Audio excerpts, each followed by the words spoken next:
लकड़हारा किशोर जंगल में लकड़ियां काटते हुए अपनी किस्मत को भी कोस रहा था। अरे यार, लकड़ियां काटते काटते तो जान ही निकल गई है। लेकिन क्या करूं, मेरी किस्मत में शायद यही लिखा है, 2 रुपए की लकड़ियां काटना और दिन भर मेहनत करना। चल भाई किशोर, लग जा काम पे, तेरे पास और कोई रास्ता भी तो नहीं है। किशोर फिर से लकड़ियां काटने लगता है और दिन भर कड़ी मेहनत करने के बाद वह सारी लकड़ियां बाजार में बेच देता है। लकड़ियां बेचने पर उसे बदले में सिर्फ एक चांदी का सिक्का मिलता है। दिन भर की मेहनत के बाद बस एक ही चांदी का सिक्का मिला है। खैर कोई बात नहीं, यही सिक्का जब घर ले जाऊंगा तो लता खुश हो जाएगी। आखिर यह मेरी मेहनत की कमाई है, भले ही कम है लेकिन दिल से कमाया है। किशोर वह चांदी का सिक्का संभाल कर घर की ओर चल पड़ता है। तभी रास्ते में एक साधु महाराज अचानक उसके सामने आकर खड़े हो जाते हैं। प्रणाम साधु महाराज, आज आप मेरे रास्ते में कैसे आ गए? बेटा खुश हो जा, बहुत जल्दी तो इस राज्य का राजा बनने वाला है। साधु महाराज, आप मजाक कर रहे हैं। मैं यहाँ 2 वक्त की रोटी के लिए तरस रहा हूँ और आप मुझे राजा बनने का सपना दिखा रहे हैं। ऐसा कुछ नहीं हो सकता। मेरा कहा कभी झूठ नहीं होता। बेटा, तेरी किस्मत बहुत जल्द पलटने वाली है। इतना कहकर साधु महाराज वहां से चले जाते हैं और किशोर उन्हें जाते हुए देखता रहता है। अजीब बात है, मैं एक सिक्के के लिए दिन भर गधे की तरह मेहनत करता हूँ और साधु महाराज कह रहे हैं कि मैं राजा बनने वाला हूँ। लगता है मेरी गरीबी देखकर मजाक कर रहे थे। खैर छोड़ो, मुझे तो घर जाना चाहिए। फिर किशोर अपने घर की ओर बढ़ता है। जैसे ही वह घर के पास पहुंचता है, उसे अंदर से किसी के हंसने और बातें करने की आवाज सुनाई देती है। यह घर के अंदर कौन इतना हंस हंस के बातें कर रहा है? लता ने तो नहीं बताया था कि कोई आने वाला है। चलो जरा छुप कर सुनता हूँ। किशोर धीरे से आगे बढ़कर सुनने लगता है। देखो वरुण, कब तक मैं तुमसे छिप छिप कर प्यार करती रहूंगी। अब मुझसे और इंतजार नहीं होता। चलो ना, हम दोनों शादी कर लेते हैं। हाँ, तुम ठीक कह रही हो, मैं भी थक गया हूँ। यह छुप छुप कर मिलने से तुम जल्दी अपने पति को छोड़ दो, फिर हम दोनों शादी करके आराम की जिंदगी जिएंगे। सच कहूँ तो मैं उस 2 कौड़ी के लकड़हारे के साथ रहकर थक चुकी हूँ। उससे कुछ होने वाला नहीं है। दिन भर मेहनत करके बस एक चांदी का सिक्का लाता है। भला उससे मेरी जिंदगी कैसे चलेगी? मैं भी सोच रही हूँ जल्दी ही उसे ठुकराकर तुमसे शादी कर लूं। ठीक है, मैं कुछ दिनों तक इंतजार कर लूंगा। जिस दिन तुम अपने पति को छोड़कर मेरे पास आ जाओगी, बस कुछ ही दिन और, फिर उस बेवकूफ को मैं लात मार दूंगी और सीधे तुम्हारे पास आ जाऊंगी। लता जोर जोर से हंसने लगती है और बाहर दरवाजे पर खड़ा किशोर यह सब सुनकर सन्न रह जाता है। उसके पैरों तले जैसी जमीन ही खिसक जाती है। यह सब क्या सुन लिया मैंने? अब मैं क्या करूं? उसके सामने जाकर क्या कहूं मैं? टूटा हुआ किशोर वहां से चुपचाप घने जंगल की ओर चला जाता है और एक पेड़ के नीचे बैठकर फूट फूट कर रोने लगता है। हे भगवान, ये मेरे साथ क्या हो गया? मैंने लता को दिल से चाहा, कभी किसी चीज की कमी नहीं होने दी, फिर भी उसने मुझे धोखा दिया। वो भी भूल गई कि हमारा 3 साल का बेटा है। अब मेरे जीने का क्या मतलब रह गया है? उसी समय घने जंगल के रास्ते साधारण कपड़ों में राजकुमार केशव कहीं जाते हुए नजर आते हैं और किशोर की नजर उन पर पड़ जाती है। अरे, ये राजकुमार इस वक्त साधारण कपड़ों में जंगल में कहाँ जा रहे हैं? जरूर कोई राज छुपा है। मुझे इनका पीछा करना चाहिए। किशोर राजकुमार के पीछे पीछे चलता है। कुछ ही देर में राजकुमार एक झोपड़ी के अंदर चले जाते हैं और उसी झोपड़ी से जोर जोर से रोने की आवाज आने लगती है। झोपड़ी के बाहर खड़ा किशोर वह आवाज साफ सुन लेता है। झोपड़ी के अंदर कोई औरत रो रही है और राजकुमार भी वही गए हैं। शायद राजकुमार किसी से प्रेम करते हैं और इसीलिए यह बात सबसे छुपा रहे हैं।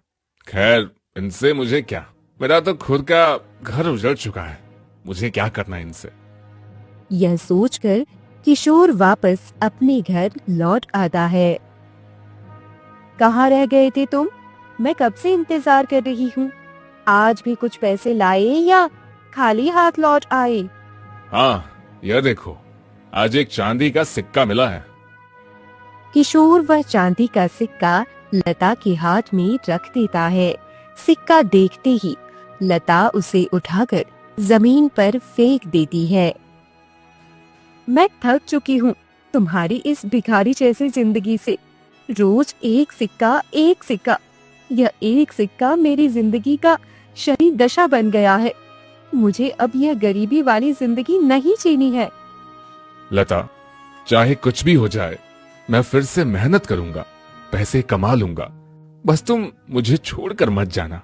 आज दोपहर को जब मैं लकड़ियां बेचकर लौटा था, तब मैंने तुम्हारी और तुम्हारे प्रेमी की सारी बातें सुन ली थी। फिर भी मैं तुम्हें अपनाने के लिए तैयार हूँ। यह तुम कैसी बातें कर रही हो? मैं किसी से प्रेम नहीं करती। तुम झूठ बोल रहे हो। झूठ मत बोलो लता, मैंने सब अपने कानों से सुना है और बहुत जल्दी तुम मुझे छोड़कर उसके पास जाने वाली हो। अच्छा, ठीक है, तुमने हमारी पूरी बात सुन ही ली तो हाँ, यह सच है। मैं उससे बहुत प्रेम करती हूँ और मैं उसके साथ जाना चाहती हूँ। अरे, वह भले ही मेरी उम्र में मुझसे 10 साल बड़ा है, लेकिन उसके पास बहुत सारा पैसा है जिससे मैं और मेरा बच्चा बहुत अच्छा जीवन जी सकते हैं। तुम ऐसा क्यों कर रही हो? मैंने तुमसे प्रेम विवाह किया था, फिर भी तुम मेरे साथ ऐसा कर रही हो। हमारा एक बेटा है, कम से कम उसके बारे में तो सोचो। वह तुम्हारा नहीं, मेरा बेटा है। और अब जब सच्चाई सामने आ ही गई है तो तुम्हारे यहाँ रहने का कोई फायदा नहीं।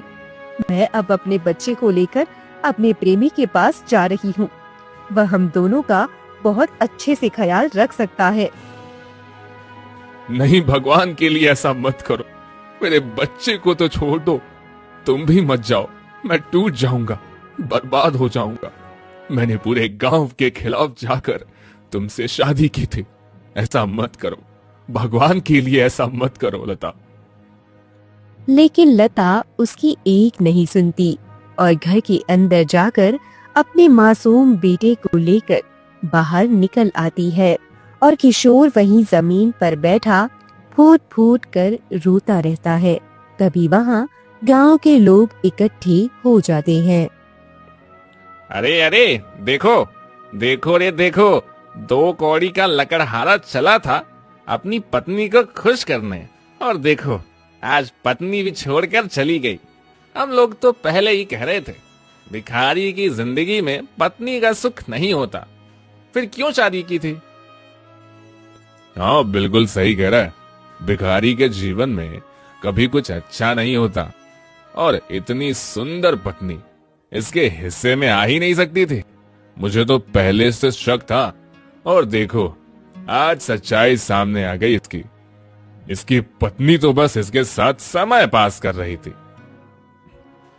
किशोर वहीं बैठा फूट फूट कर रोता रहता है और लता अपने मासूम बेटे को लेकर अपने प्रेमी वरुण के पास चली जाती है। तभी वरुण अपने घर के बाहर आता है। क्या हुआ लता? आज तुम इस वक्त अपने बेटे को लेकर यहाँ कैसे आ गई? तुम कहते थे ना कि तुम मुझसे शादी करना चाहते हो, इसलिए देखो मैंने आज अपने पति को छोड़ दिया और अपने बेटे को लेकर तुम्हारे पास आ गई हूँ। अब मुझे अपने पास रख लो, हम लोग अच्छा जीवन जिएंगे। तुम तुम पागल हो गई हो क्या? मैं तुम्हें अपने पास कैसे रख सकता हूँ? मैं तो बस तुम्हारे साथ प्रेम करने का नाटक कर रहा था। मैं तुम्हें नहीं रख सकता। और यह बच्चा तो किसी और की औलाद है। छी, मैं इसे क्यों पालूं? ऐसा मत करो। मैंने तुम्हारे लिए अपने पति को छोड़ दिया। पूरे गांव समाज के सामने घर छोड़ कर आई हूँ। अब मैं वापस कैसे जाऊं? ऐसा मत करो मेरे साथ। तुम्हें जो करना है करो, मुझे कोई फर्क नहीं पड़ता। तुम्हारे जैसे बोझ के लिए मैं अपनी जिंदगी बर्बाद नहीं कर सकता। बस तुम सुंदर हो इसलिए मैं तुम पर मोहित हो गया था। लेकिन तुम्हें और इस बच्चे को मैं नहीं संभाल सकता। और जो अपने पति को धोखा दे सकती है वह मुझे भी धोखा दे सकती है। इतना कहकर वरुण घर के अंदर चला जाता है और लता वहीं बैठकर फूट फूट कर रोने लगती है। वहीं दूसरी तरफ किशोर परेशान होकर घने जंगलों की ओर चला जाता है। अब तो मुझे घर जाना चाहिए। मुझे जीने का कोई हक नहीं है। मैं अपनी पत्नी और बच्चों को भी नहीं संभाल पाया। मैं किसी लायक नहीं हूं मैं। कि तभी वह राजकुमार केशव और मंत्री को फिर से घने जंगल के रास्ते जाते हुए देखता है। अरे, पहले राजकुमार को साधारण कपड़ों में इसी तरफ जाते देखा था और अब शाही कपड़ों में मंत्री के साथ फिर इसी दिशा में जा रहा है। जरूर कोई बड़ा राज है। मुझे इन लोगों का पीछा करना चाहिए। फिर किशोर राजकुमार और मंत्री का पीछा करने लगता है और दोनों चलते चलते एक झोपड़ी में चले जाते हैं। तभी झोपड़ी के अंदर से जोर जोर से चीखने और रोने की आवाज आने लगती है।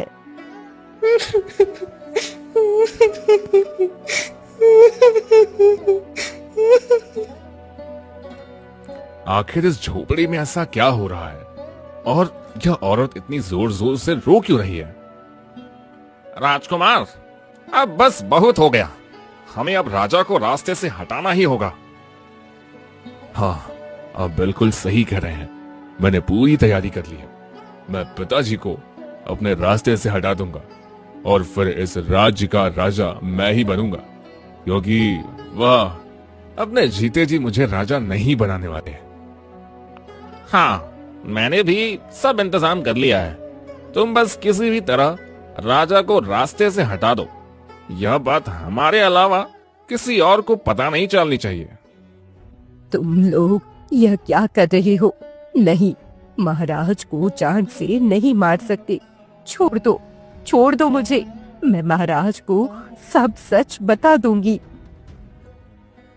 चिंता मत करो। पहले पिताजी को रास्ते से हटाऊंगा और उसके बाद तुम्हें भी रास्ते से हटा देंगे। फिर हमारा राज किसी को नहीं पता चलेगा। झोपड़ी के बाहर खड़ा किशोर यह सारी बातें सुन लेता है। अच्छा, तो यह राजकुमार और मंत्री मिलकर राजा को मारने की साजिश रच रहे हैं। मुझे जल्दी से महाराज को यह बात बतानी होगी। महाराज की जान खतरे में है और यह कोई और नहीं बल्कि उनका अपना बेटा ही है। हे भगवान, कोई अपने ही पिता को मारने की सोच कैसे सकता है? लेकिन मैं महाराज को कुछ नहीं होने दूंगा। किशोर वहां से भागते हुए सीधे राजमहल पहुंच जाता है। जब किशोर राजमहल पहुंचता है तो मंत्री पहले से ही वहां मौजूद रहता है। तुम कौन हो और यहाँ क्या कर रहे हो? मुझे महाराज से मिलना है। बहुत जरूरी बात करनी है। ही बता ना सकूं, लेकिन कुछ भी हो जाए मैं आज महाराज से मिलकर रहूंगा। यह सोचकर किशोर जबरदस्ती राजमहल के अंदर घुस जाता है और राज दरबार में पहुंच जाता है। महाराज, आपकी जान खतरे में है। राजकुमार ही आपकी जान लेना चाहता है। तभी सामने बैठा व्यक्ति धीरे से मुड़ता है और वह राजा नहीं बल्कि खुद राजकुमार केशव थे।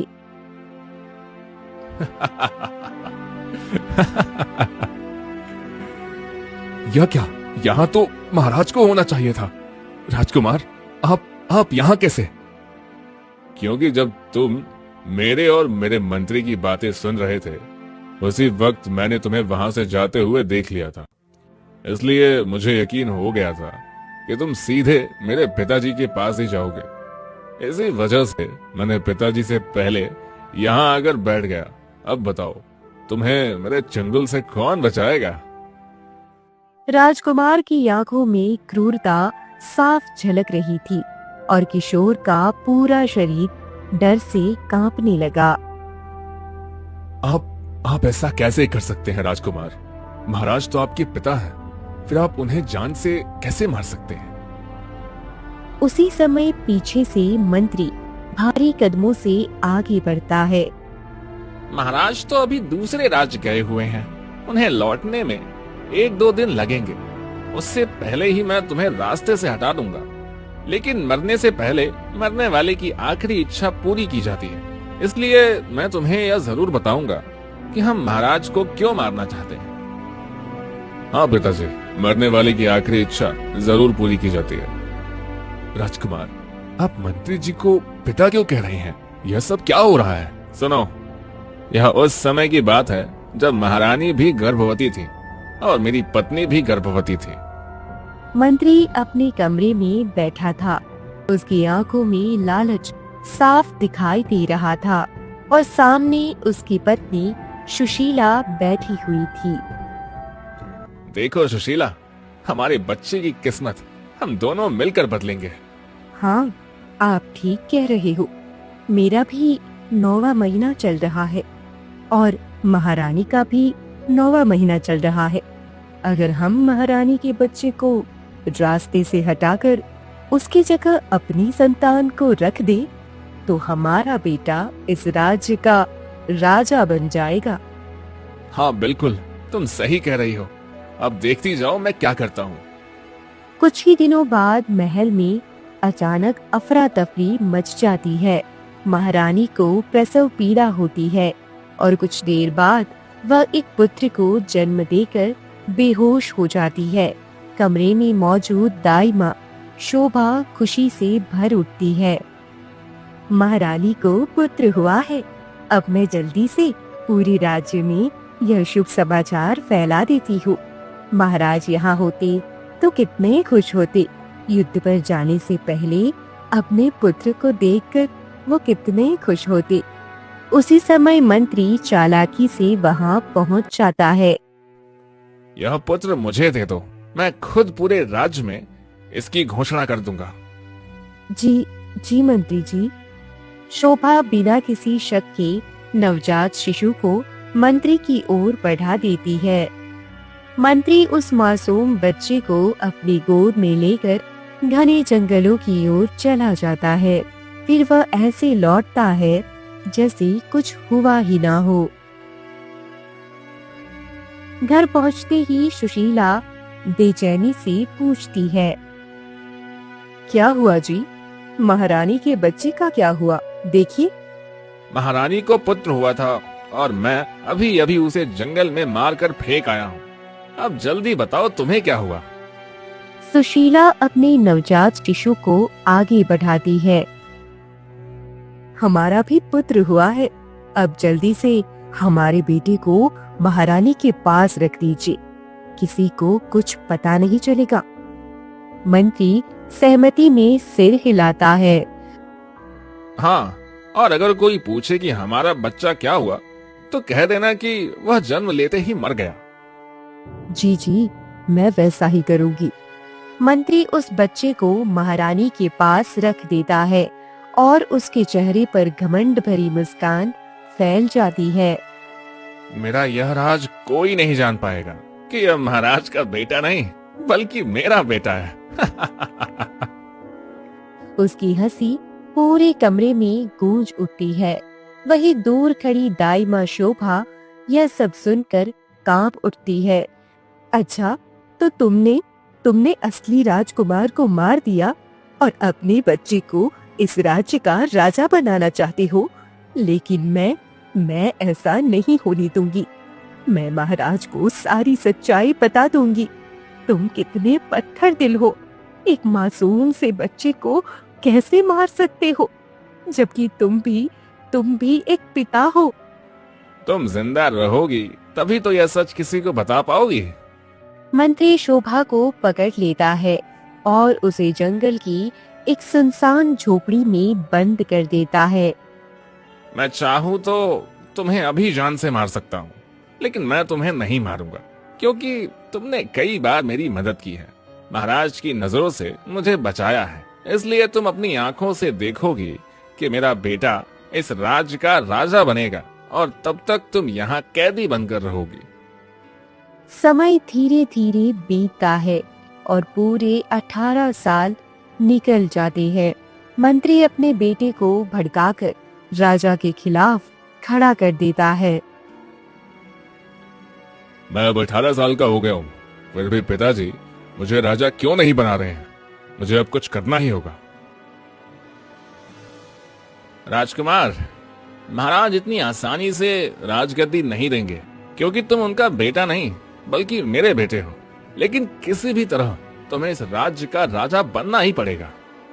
हाँ पिताजी, माँ ने मुझे सब कुछ बता दिया है और मैंने कई बार माँ के आंसू भी पोंछे हैं।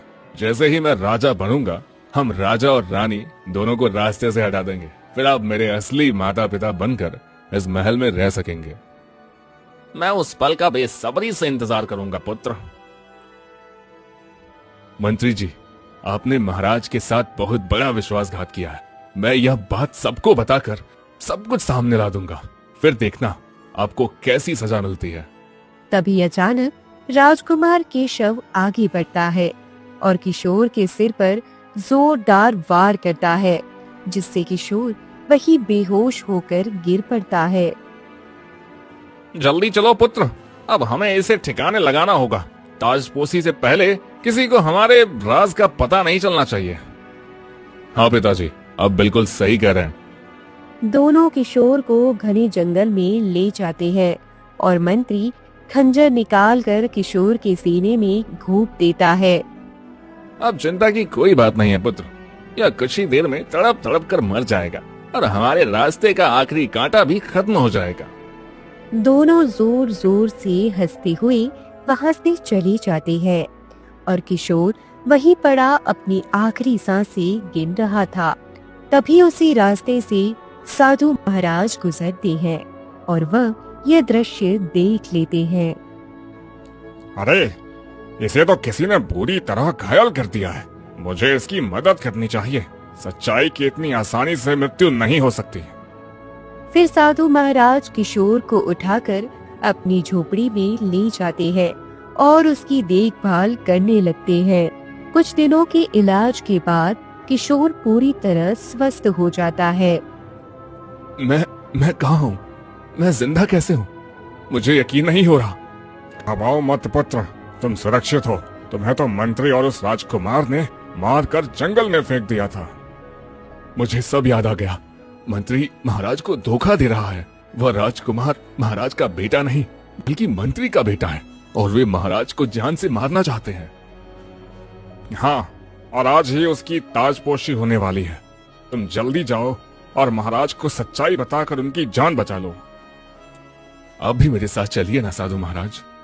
नहीं नहीं पुत्र, यह मेरा कार्य नहीं था। मेरा कार्य था तुम्हारी रक्षा करना और मैंने तुम्हें सच्चाई के रास्ते पर भेजना।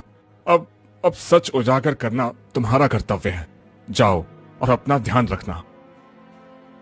जैसी आपकी आज्ञा साधु महाराज। पहले मुझे दाई माँ शोभा को उस झोपड़ी से आजाद करना होगा। फिर किशोर वहां से निकल पड़ता है और कुछ देर बाद एक झोपड़ी के पास पहुंचता है, जहां दाई माँ शोभा जंजीरों से बंधी हुई रहती है। तुम कौन हो? मुझे जाने दो, छोड़ो मुझे, छोड़ दो, जाने दो मुझे।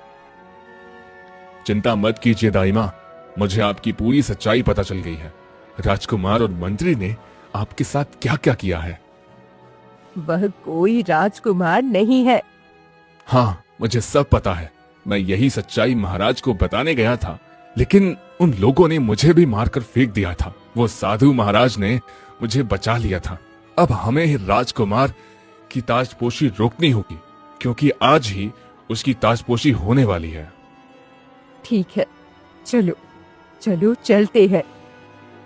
फिर किशोर और दाई शोभा राजमहल की ओर निकल पड़ते हैं। राजमहल पहुंचते ही वे देखते हैं अब राजकुमार की ताजपोशी होने ही वाली है, मुझे जल्द ही कुछ करना होगा।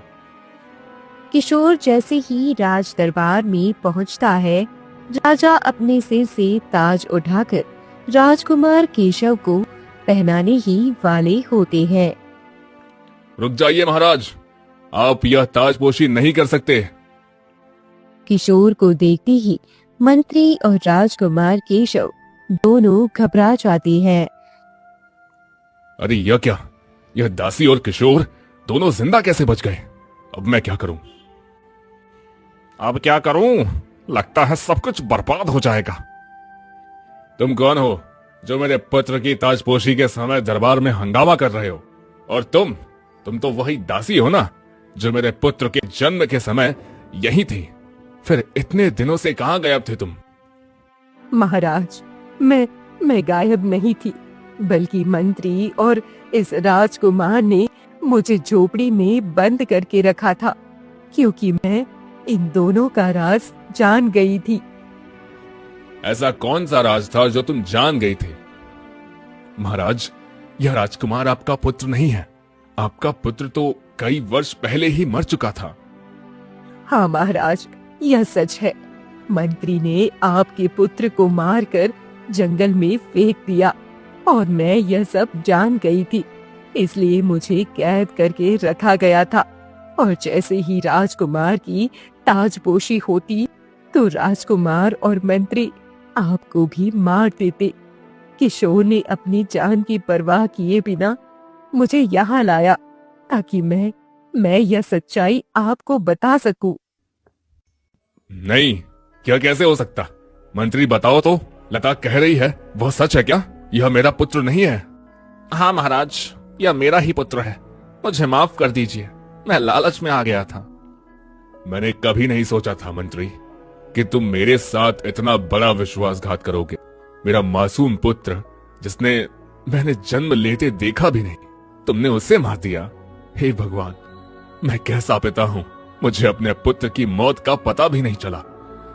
तुम्हें शर्म आनी चाहिए। कुछ भी हो जाए, बस मैं इस राज्य का राजकुमार हूं, मैं राजा बनूंगा। नहीं, तुम इस राज्य के राजकुमार नहीं हो, तुम धोखेबाज हो। अगर तुम मंत्री के बेटे होकर भी ईमानदारी से यह रिश्ता निभाते तो शायद मैं तुम्हें राजा बनने देता, लेकिन तुम इस काबिल नहीं हो सके। सैनिकों, धोखेबाज मंत्री और नकली राजकुमार को पकड़कर काल कोठरी में बंद कर दो। सैनिक आते हैं और मंत्री तथा राजकुमार केशव को पकड़कर काल कोठरी में ले जाते हैं। तुम्हारा बहुत बहुत धन्यवाद किशोर। आज तुम्हारी वजह से मेरा राज्य गलत हाथों में जाने से बच गया। महाराज, अगर आज यह सब सामने नहीं आता तो शायद मैं कुछ भी नहीं कर पाती। ठीक है, आज से तुम इस राज्य के राजा हो किशोर। महाराज, यहाँ आप कैसी बातें कर रहे हैं? मैं तो एक साधारण सा लकड़हारा हूं। नहीं, तुम्हारी वजह से मेरा राज्य बचा है, इसलिए तुम्हें इस राज्य के राजा बनोगे, यही मेरी इच्छा है।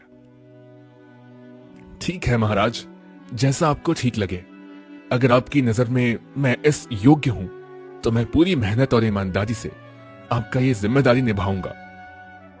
राजा वही दरबार में किशोर की ताजपोशी कर देता है और पूरे राज्य में यह खबर आग की तरह फैल जाती है। किशोर राजा बनकर अपने घर पहुंचता है, तभी उसकी पत्नी लता वहां आ जाती है। मैंने सुना कि तुम राजा बन गए हो। मैं कई दिनों से तुम्हारे घर आ रही थी, लेकिन तुम मुझे नहीं मिले। अब तुम मुझे अपना लो, क्योंकि मेरे प्रेमी ने मुझे धोखा दिया है। नहीं, मैं तुम्हें नहीं अपना सकता। तुमने मुझे गरीबी में छोड़ा था और अब जब मैं राजा बन गया हूं तो तुम खुद मेरे पास लौट आई हो। मैं अपने बेटे को अपना नाम और अधिकार दूंगा, लेकिन तुम्हें नहीं। फिर किशोर अपने मासूम बेटे को लेकर वहाँ से चला जाता है और लता वही फूट फूट कर रोने लगती है।